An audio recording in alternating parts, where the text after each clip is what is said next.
She didn't run with rage. She ran with the quiet terror of a woman who knew if she stayed one more night, she'd vanish inside herself forever. Emma left behind a husband who never hit her, but broke her spirit with silence sharp as a blade. She crossed 10 brutal miles before sunrise, her dress torn, boots bleeding, heart pounding with a question no one had ever asked her. What do you need? When a sheriff offers her not rescue but choice, Emma discovers a freedom more dangerous and more beautiful than any frontier. The desert was quiet before sunrise, not silent, nothing out here ever truly was, but quiet in a way that demanded stillness. Coyotes were long gone, moonlight fading, the wind barely whispering through sagebrush. And in that in-between hour, with the stars just beginning to fade and the first rim of sun stretching behind the canyon, Emma stood alone by the edge of the river, boots half buried in sand, dress torn, hands shaking. She'd run, not fast, not with fury, but far enough, and with the kind of desperation that only comes from being trapped too long in something that started with a promise and turned into a cage. The stage had brought her west 3 months ago. A letter, a name, a photograph folded inside the envelope, worn at the creases, showing a man with hard eyes and a forced smile. But she was tired of waiting for something different to find her. So she went, packed everything she owned into one carpetbag and left behind the town where people only knew how to pity her. She thought she was stepping into freedom. Instead, she stepped into Caleb Finch's house. At first, he was quiet. Rough, yes, but polite. But quiet turned into silent, and silent turned into cruel. Not with fists, but with orders, with cold stares, with the way he watched her like she might disappear if he stopped gripping her with his eyes. He didn't want a wife. He wanted possession. Something pretty in his home. Something quiet at his table. Someone who wouldn't ask what he did when he disappeared for days, or why he came home with blood on his boots and stories that didn't line up. She never saw him kill anyone, but she knew. Emma had lived too long pretending not to know things. She wasn't going to do that again, so she waited. She learned the land, learned where the horses were tied, how he stored his rifles, how far the cabin was from the nearest trail. She stopped asking permission to breathe, started storing bread in her apron, coins in the lining of her boots. Then one night, when the wind was up and the stars were sharp and he was gone again, she ran. She made it 10 miles before dawn, water nearly gone, boots blistered, but she didn't stop until she heard the river, until the land opened wide and the sky told her morning was coming. That's where the sheriff found her. She didn't hear him approach, just saw the shadow stretch long across the sand beside her. A man in his 40s, hat low, eyes tired but kind. Sheriff Eli Ward.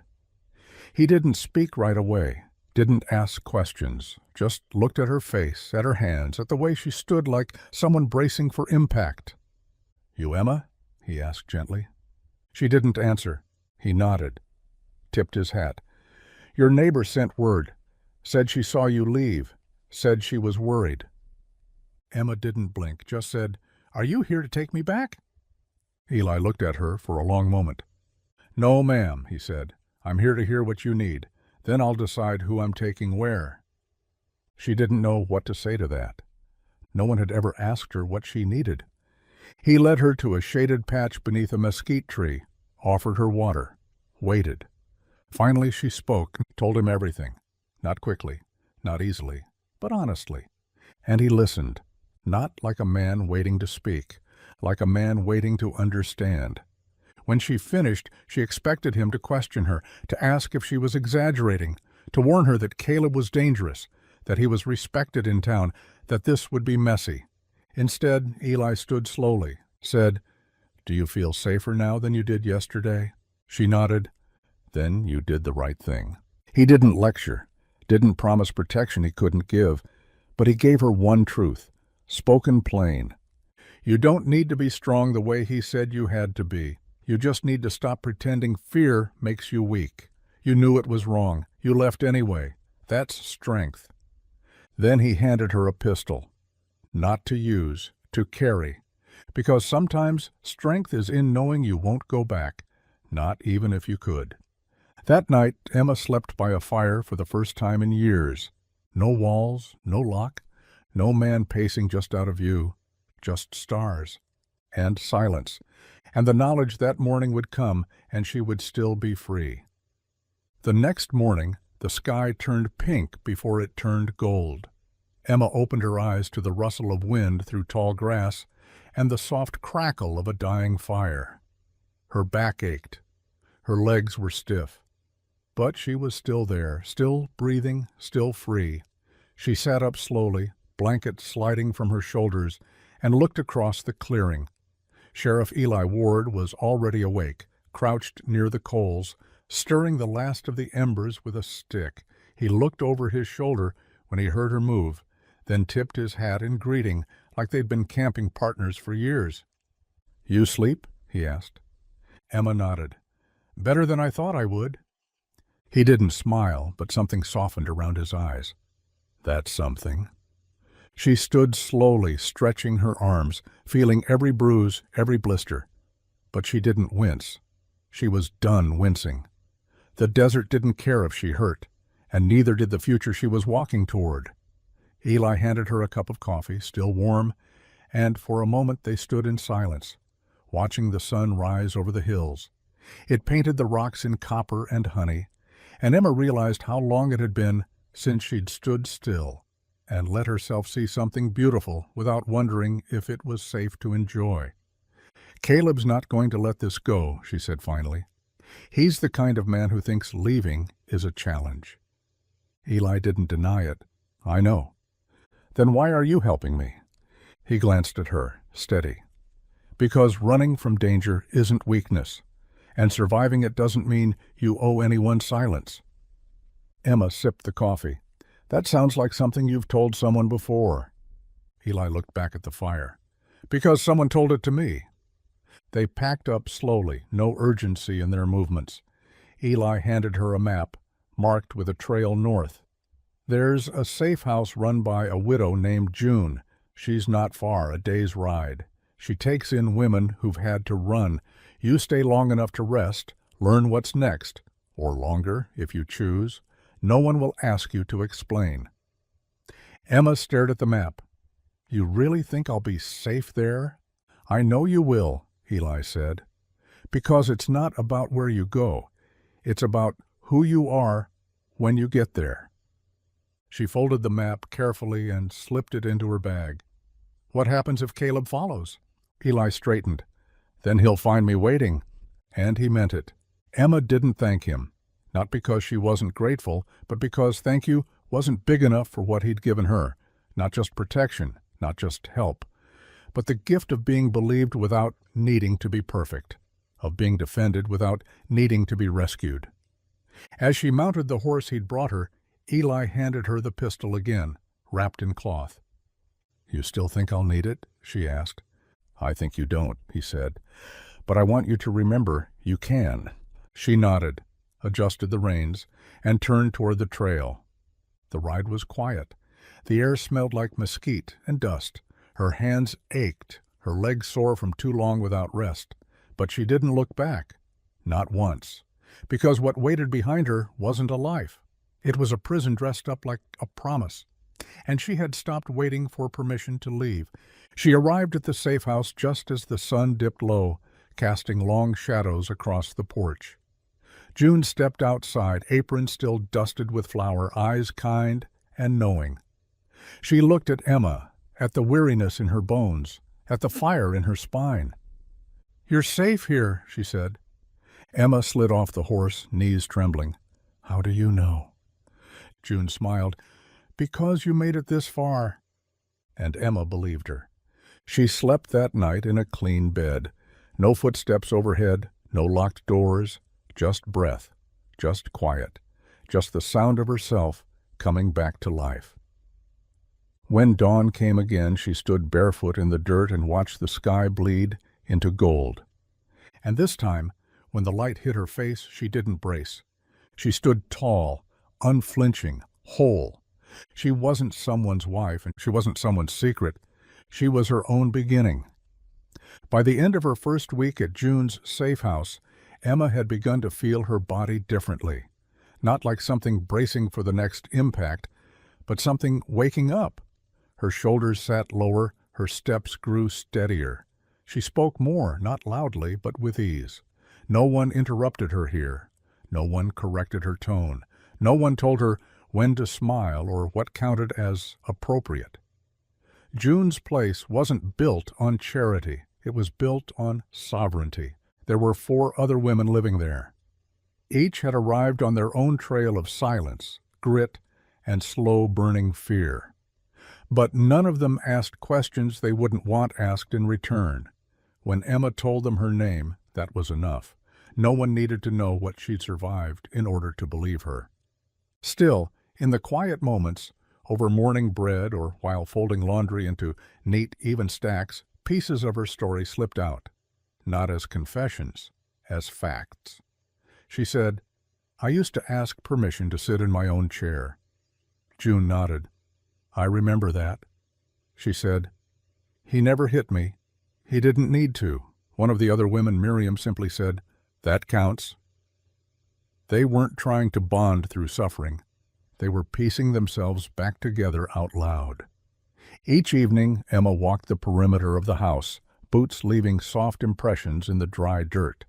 It became a ritual, not for safety, for proof, that she could choose where her body went, that she could leave and come back without explanation. On the 9th morning, a letter arrived. June handed it to her without ceremony. The envelope bore Eli's handwriting. Emma opened it carefully, expecting news, a warning. Instead, there was only a note. He came back, asked questions. I said nothing. He won't look long. He's not chasing you. He's running from what you made him see. She read it twice, then folded it and slid it into her pocket. That evening she walked farther than before, all the way to the ridge behind the house where the desert dropped open wide, sky stretched above like a second chance. She stood at the edge, boots firm in the soil, wind tugging at her sleeves. She closed her eyes and said quietly, "I left." And for the first time, it didn't sound like escape. It sounded like a decision. Claire, one of the women who had arrived a month before her, stepped up beside her and asked, "What happens next?" Emma opened her eyes. "I think I get to find out who I am without waiting for anyone to grant it." Claire smiled. "That's the hardest part." Emma nodded. "And the best." Later that week, June asked her if she wanted to stay longer. Emma said, "No, I want to leave when I'm not running anymore." She spent 2 more weeks there, helped with the garden, built shelves for the common room, braided Miriam's hair one afternoon just because she asked. One night, when it rained unexpectedly, she ran outside barefoot and tilted her face to the sky, laughing in a voice she didn't recognize at first. It didn't sound like the Emma who boarded that stagecoach. It didn't sound like the Emma who stayed silent through dinners with Caleb Finch. It sounded like someone who had come all the way through something and was still standing. When she finally left, June hugged her once and said, "You don't owe this land your silence." Emma replied, "I'm not giving it silence, I'm giving it my name." She rode north, toward the mining town, toward work, toward nothing in particular. She wasn't following a map, she was following herself. And wherever she ended up, when they asked who she was, she'd say, "I'm the one who left before it got worse. I'm the one who heard the door open and walked through. I'm the one who didn't wait for someone to tell me I was worth saving. I already knew." And at dawn every day after, she rose, not afraid, not erased, but with strength earned by one simple, impossible thing. She chose to begin again, and meant it. By mid-spring, the wind had shifted. The air warmed just enough to carry dust instead of frost, and the sun lingered longer in the sky, casting wide golden streaks across the dry grass that lined the old trail north. Emma rode steady, hat low, jaw set, not tight with fear, but firm with clarity. She hadn't come this far to flinch. The town of Silver Cross emerged at the base of the ridge late one afternoon, all clapboard storefronts and tired windows, the kind of place where people kept their heads down unless trouble rode in. Emma tied her horse outside the general store, stepped down with slow confidence, and looked around. No one noticed her yet. Not the man stacking barrels, not the boy dusting the porch. That was good. She didn't need to be noticed. She just needed to begin. She found work by morning, laundry mostly, then ledger copying for a small grain merchant who didn't ask many questions. She kept her head down for the first week, watched how people moved, where the sheriff sat each day, which riders came and went. She listened more than she spoke, and spoke only when she was sure of her footing, not because she was afraid, because she was building something steady now, and steady takes time. Sheriff Ward wrote once more.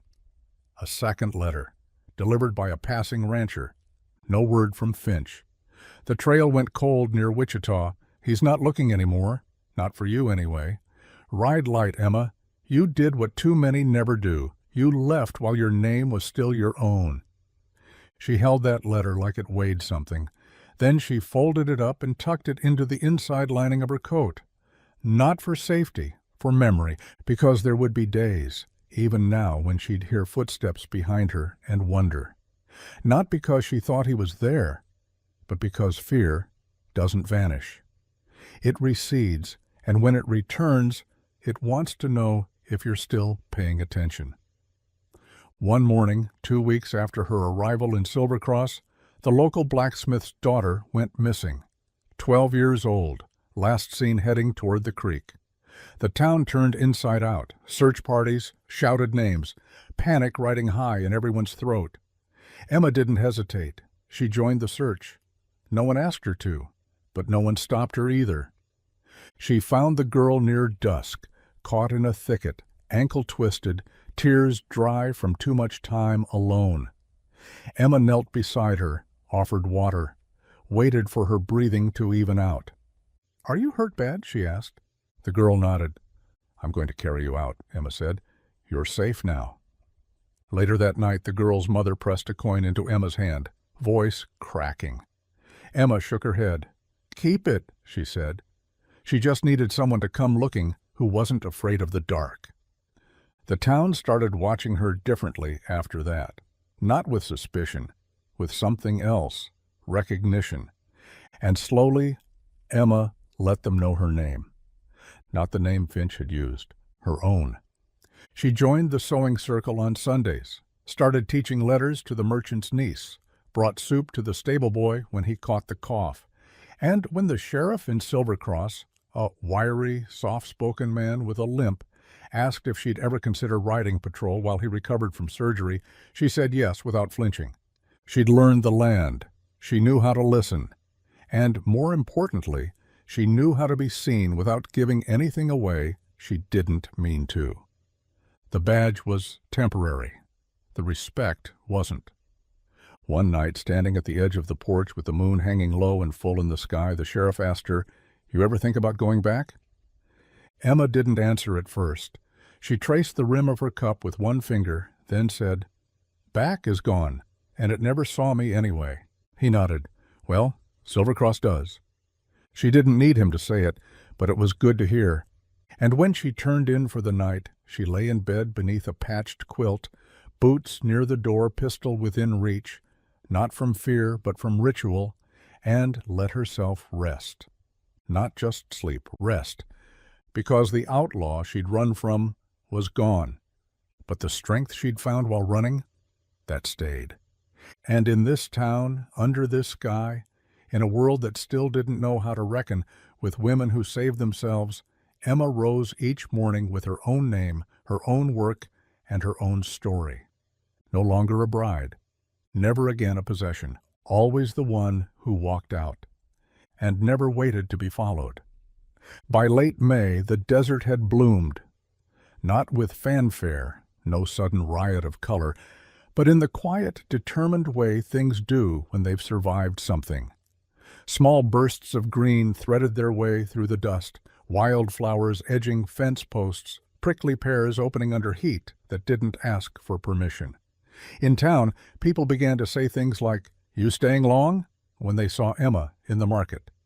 She would smile, tilt her head, and say, "Long enough," and that was enough.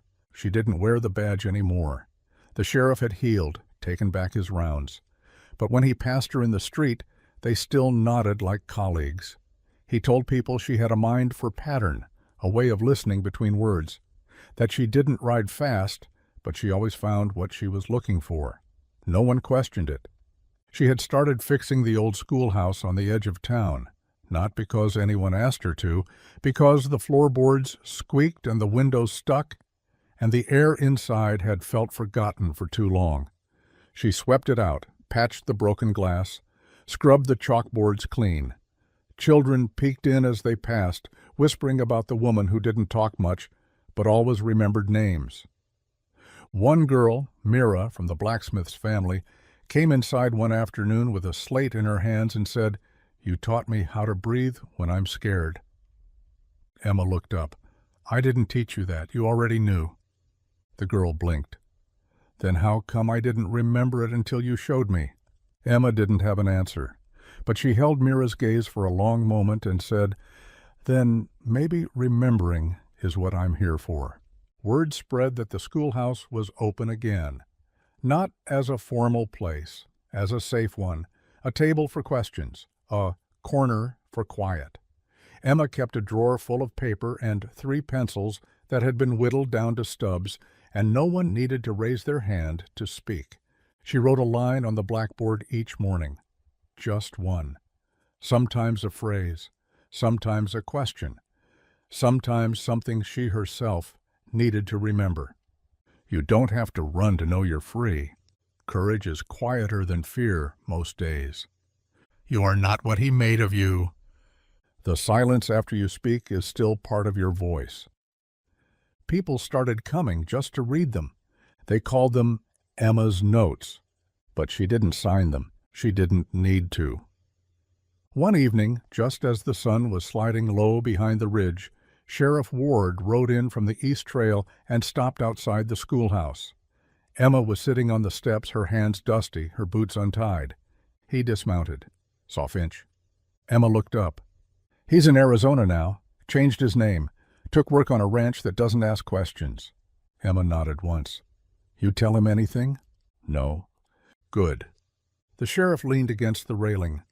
"You ever think about what you'd do if he came back?" "I have." "And?" "I wouldn't hide." They sat in silence for a while after that. Then the sheriff asked, "What would you say to the girl who stepped off that coach 3 seasons ago?" Emma didn't answer right away. Then softly, "Run sooner. But if you didn't, it's okay. You still made it." The wind picked up, tugging at the hem of her shirt. "I wasn't weak," she said, not to him, but to herself. "I was scared. And I still left. That counts." It did? More than anyone would ever know, because Emma didn't just escape something. She walked towards something too. A place where strength didn't look like shouting, where survival wasn't a badge of shame, where women weren't measured by how much they could endure, but by how clearly they could say, "No more." And in the town of Silver Cross, they didn't call her a mail-order bride anymore. They called her Emma. And when the sun rose each morning, it found her standing, still here, still hers. June came warm and steady, the kind of warmth that doesn't announce itself with heat but with trust. The river was low, the sky wide and forgiving. Children ran barefoot through the grass behind the schoolhouse, their laughter rising like music that didn't need an audience. Emma opened the windows before dawn most days. The breeze brought in the smell of sage and horses and something sweeter she couldn't name. Maybe peace. Maybe just the absence of fear. She kept the schoolhouse open even on weekends. Folks wandered in without reason, farmhands with questions about land deeds, women with hands still raw from washing, a man who once worked for Caleb Finch but never said a word about it. She didn't ask for confessions. She offered questions, quiet ones. What are you still carrying? Do you remember who you were before surviving became your only task? They always sat down. She wasn't teaching anymore, not formally, not with chalk or curriculum, but every conversation left someone lighter. Every silence felt shared, not lonely.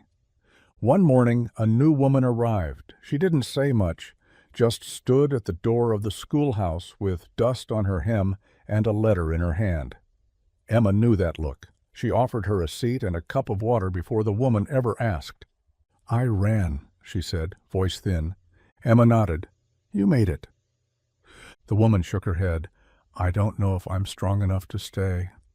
"You don't have to stay yet," Emma said. "You just have to rest." She came back the next day, and the day after that. People started saying the schoolhouse had become something else, something the town didn't know it needed. Not a school, not a church, something in between, a place where truth could stretch its legs. The sheriff stopped by less often now, not because he wasn't watching, because he didn't have to. One night he dropped off a small stack of letters, mail from nearby towns, asking about the place where the women go.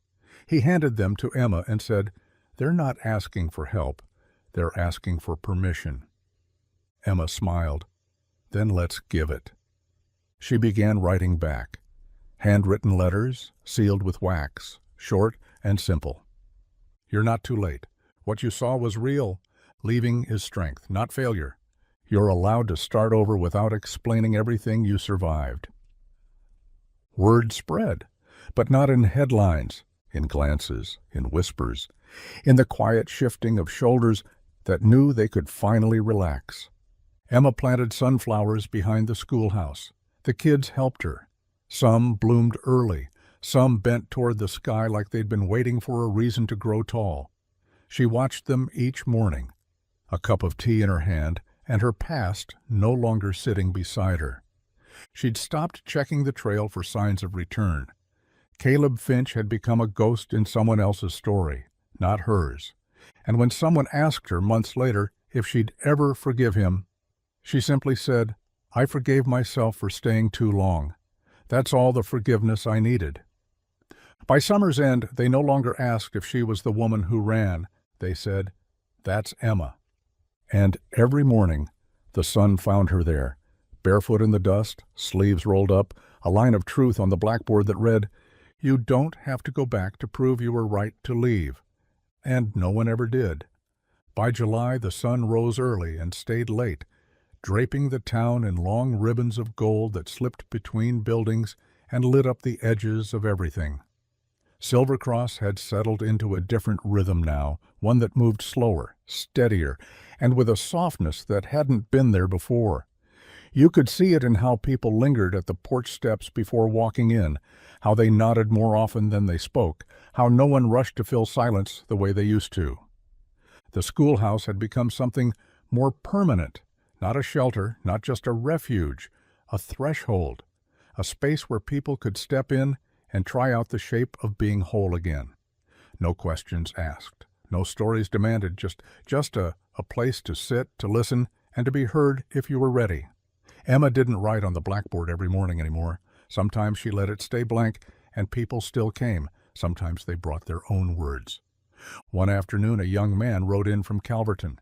He wore the kind of clothes that said he was trying not to be noticed, said his name was Daniel, asked for water, sat by the window for an hour before finally asking, "Do you still help people?" Emma looked at him. "Only if they ask for something that belongs to them." He stared at the floor. "I left someone, and I don't know if leaving made me a coward." Emma didn't correct him. She just leaned forward and said, "Did staying make you disappear?" He nodded. "Then leaving made you visible again. That's not cowardice. That's the start of a return."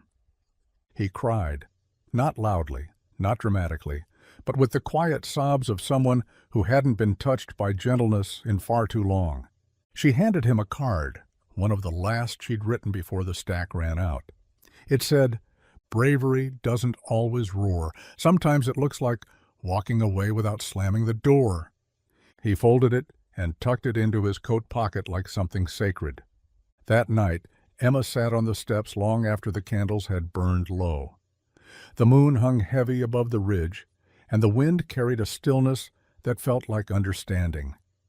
Claire joined her after locking up the grain house. She sat beside Emma, wordless for a while, then asked, "Do you ever wonder what you would have become if you hadn't left?" Emma took her time. "I don't wonder," she said. "I remember. I would have become small. I would have learned to walk without sound. I would have started calling fear normal and control love. I would have tried to smile while unlearning my own name." Claire didn't reply. She just reached over and held her hand. "You're not small anymore," she said. Emma looked out at the dark horizon. "No, I'm exactly my size now." By the end of the month, the trail south was busier, not with travelers, though some came, but with letters, notes, folded pages slipped under the door, stories written in the margins of receipts. Emma read each one. Some began with, "I don't know if this counts as running." Some ended with, "But I think I'm ready to breathe again." And some were only 3 words, "He never listened." Emma didn't write back to everyone, but she remembered them all. And each morning, before the heat took hold, she stepped outside, swept the porch, and left the door cracked open, just enough for someone to know they were allowed to walk through. Because once she had, and because someone had left a door cracked for her too. That was the only reason she had survived long enough to become herself, not his, not theirs, just Emma, still standing, still steady, still free. By August, the sun had grown heavier, its light resting low on the hills like it was reluctant to let go. The fields behind the schoolhouse had turned golden and dry, but the wind still moved through them, as if something was growing there anyway, something unseen. In town, folks had stopped calling what Emma did help. They just called it Emma's way. When someone came to the schoolhouse, no one asked what they needed. They simply said, "You'll want to talk to Emma," and then they let the person find their own reason to speak. Emma never rushed them, never asked them to explain more than they offered. Sometimes people just sat with her in silence, not because they were afraid, but because silence was finally safe. And sometimes in that stillness, a truth would surface, a line, a question, a moment someone didn't know they were ready to name, and Emma would listen with her whole self, as if there were nothing else in the world but that voice finally landing where it could be held. That month, a young woman arrived, sunburned, half-starved, shoes worn down to the thread. She said her name was Jo, that she had followed the river north, that she'd left a man who made her doubt her own memory. Emma gave her water, food, a place to lie down. The next day, Jo asked, "How do you trust yourself again?" Emma thought for a long time. "You don't," she said finally. "Not at first. But you learn to stop asking other people to tell you whether your fear is real, and eventually your own voice gets loud enough to answer." Jo nodded. She stayed. By the 2nd week, she was helping to patch the roof. By the 3rd, she was leading reading circles for the town children. She laughed now, not often. But when she did, it was from the chest. Emma noticed the difference. "You're breathing again," she said one day. Jo blinked. "Was I not before?" Emma smiled. "Not like this." The sheriff came by with news mid-month. Caleb Finch had been found. Not by the law. By a bullet. Not clean, not quick. A fight with another man who accused him of stealing, and worse. Claire read the report aloud. Emma listened without blinking. "Are you all right?" Claire asked. Emma folded the paper, slid it into the drawer without a word. "I don't need him to be dead," she said. "I just needed him to stop following me." They didn't talk about it again. Not because it wasn't important, but because it no longer defined the space she stood in. Later that evening, Emma wrote a new message on the board above the porch. "Survival is not the whole story. Healing is the part you write yourself." And below that, in smaller letters, You are not required to explain how you made it. The next morning, a girl of maybe 17 read it and cried. Not loud, just enough. Emma handed her a glass of water. Didn't ask why, because she already knew.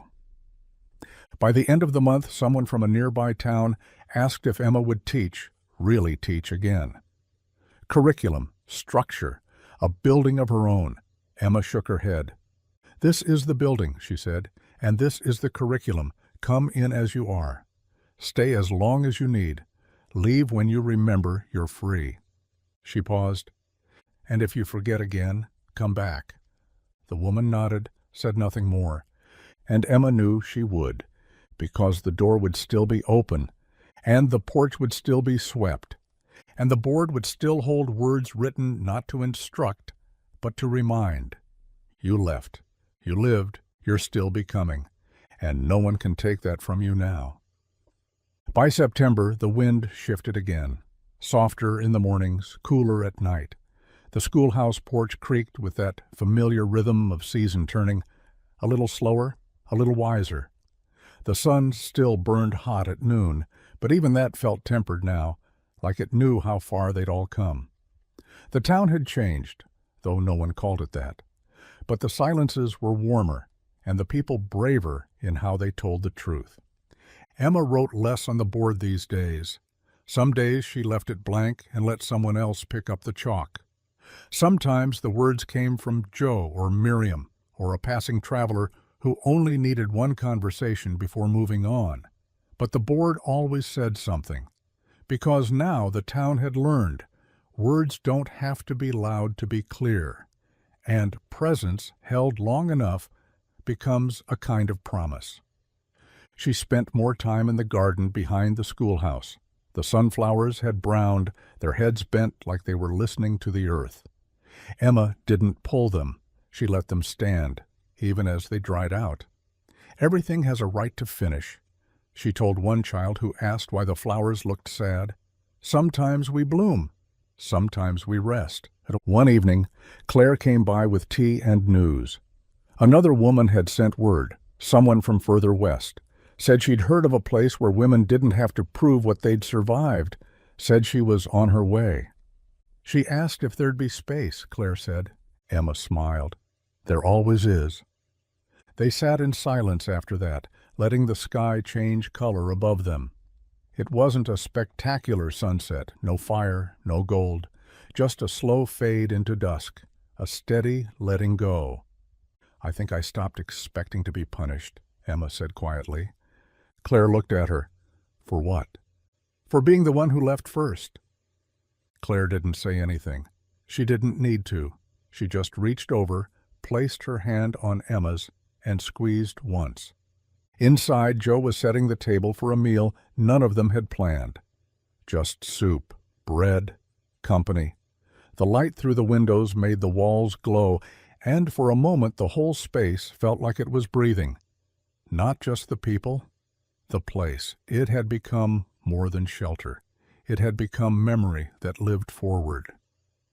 Later that week, Emma walked the ridge at sunrise, alone, for the first time in a while. The land stretched out ahead of her, the sky cracked wide with color. She stood at the edge and thought about the day she ran, the sound of her breath, the weight in her chest, and how different it felt now to stand still, to belong without bracing. She took out a piece of paper, one she'd written on weeks ago and hadn't shared yet. She held it in her hand as the light broke over the hills. It read, "You are not unfinished because you left. You are not broken because you began again. You are not behind. You are on the path you made when you chose yourself, even when the world did not." She folded it, placed it in her pocket, and turned back toward home. Because now she knew, some stories don't end when you leave. They begin when you stay, and keep staying, until the place you ran to becomes the place you rise from. Every morning, without apology, without fear, with your name spoken in your own voice, strong, whole, yours. October came with breath you could see and boots that left prints in the dirt long after you'd walked past. The mornings had that low hush to them, the kind that wrapped around your ribs and made you pull your coat tighter, not from cold, but from memory. Emma woke early now, even earlier than before. Not because she had to, because the quiet before sunrise was hers, the only part of the day that still felt like it belonged only to her. She'd walked the ridge line before the light crested over the canyon, her shadow long behind her, her steps slow. She didn't need to go far anymore. She just needed to see the land, to breathe it, to remember that she was here, still standing on the other side of a life that once tried to make her small. In town, they no longer asked who she was or where she came from. They asked if she had time for tea, or if she'd read the new poem tacked to the board, or if she could help someone's daughter understand that staying quiet doesn't mean she doesn't have something to say. Emma always said yes, not because she felt obligated, but because someone once gave her room. And now she knew what it meant to offer it in return. Joe had started leading the Sunday meetings. Not services, not sermons, just circles. Space to speak or not. Space to bring whatever you hadn't been able to carry alone. Last week someone had cried. This week someone laughed so hard they cried anyway. Emma listened from the edge of the room, her back against the window, her hands folded in her lap. She didn't need to be at the center anymore. The room was holding itself. That same week a letter arrived, handwritten, no return name, just a single line on the front, for the one who left. Emma opened it at the kitchen table. The letter inside was short. I used to think silence was safer. Then I heard about the woman who ran and didn't look back.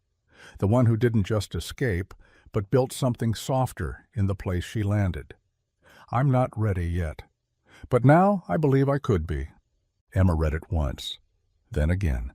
Then she folded it gently and slid it into the drawer where she kept other letters, the ones she didn't answer, the ones that didn't need reply. That night she lit a lantern on the porch, not because someone was coming, because someone might be, and she wanted them to know they wouldn't have to knock hard to be heard. At dawn the next morning, she returned to the ridge, held her coat tight, watched the sky turn amber, and whispered to the wind, "It's okay. You're not late. You're just not done yet." Because Emma wasn't just the woman who ran. She was the one who stayed, who listened, who opened a door and never closed it, not even when the world said she should, not even when it hurt. Because some of us aren't here to escape. We're here to be the place someone else escapes to, and maybe someday calls home.